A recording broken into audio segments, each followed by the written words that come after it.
ఎండలు మండుతున్నాయి. రికార్డు స్థాయిలో ఉష్ణోగ్రతలు నమోదవుతున్నాయి. సాధారణంగా 40 డిగ్రీల ఉష్ణోగ్రత ఉంటేనే భరించలేనంత వేడి ఉంటుంది. కానీ తెలంగాణ రాష్ట్రంలో 45 డిగ్రీలకు మించి ఉష్ణోగ్రతలు నమోదవుతున్నాయి. ఉష్ణోగ్రతకు వడగాలులు కూడా తోడవుతున్నాయి. దీంతో ప్రజలు బయటికి వెళ్లడానికే జంకుతున్నారు. ఇక ప్రస్తుత పరిస్థితుల్లో ప్రజలు బయటికి వెళ్లకపోవడమే మంచిదని వైద్యులు సూచిస్తున్నారు. ఉదయం 10 నుంచి మధ్యాహ్నం 3 వరకు ప్రయాణాలు చేయకపోవడమే మంచిదని సూచిస్తున్నారు. కాటన్ దుస్తులు ధరించాలని, సాధ్యమైనంత వరకు ఎక్కువ నీరు తాగాలని, కొబ్బరి బొండాలు, నిమ్మరసం, పండ్ల రసాలు సేవించాలని చెబుతున్నారు. మధుమేహ రోగులు, దీర్ఘకాలిక వ్యాధులతో బాధపడేవారు ఎండల్లో బయటికి వెళ్లొద్దని సూచిస్తున్నారు. ఇక గడిచిన 24 గంటల్లో తెలంగాణ రాష్ట్రంలో ఉమ్మడి కరీంనగర్ జిల్లా జమ్మికుంట, వెలగటూరు, వీణవంక, అల్లీపూర్, ఉమ్మడి నల్గొండ జిల్లా నడిమన్నూరు, మిర్యాలగూడ, మతూర్ ప్రాంతాలలో 45 డిగ్రీల ఉష్ణోగ్రత నమోదైంది.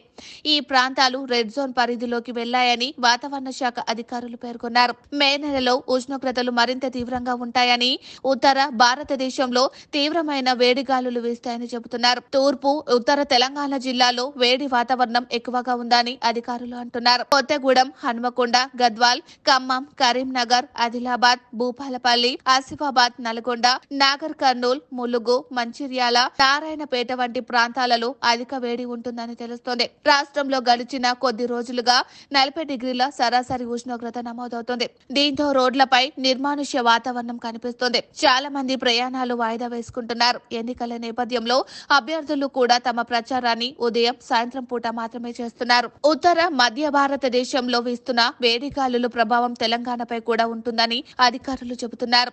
ఏప్రిల్ 28 నుంచి మే 7 వరకు ఈ వేడి గాలులు వీస్తాయని అధికారులు అంటున్నారు. ఈ వేడి గాలుల వల్ల వాతావరణంలో తేమ తగ్గిపోయి ఉక్కపోత అధికంగా ఉంటుందని చెబుతున్నారు. సాధ్యమైనంత వరకు ఉదయం లేదా సాయంత్రం మాత్రమే బయటకు రావాలని సూచిస్తున్నారు. అయితే వాతావరణంలో చోటు చేసుకుంటున్న మార్పుల వల్ల అక్కడక్కడ వర్షాలు కురుస్తాయని, సాయంత్రం పూట గాలులు వీస్తున్నాయి. ముఖ్యంగా మెదక్, ఖమ్మం, రంగారెడ్డి జిల్లాలో ఈ గాలుల ప్రభావం అధికంగా ఉంది. ఇటీవల ఈ ప్రాంతాల్లో వర్షాలు కురిశాయి. వడగండ్లు కూడా పడ్డాయి.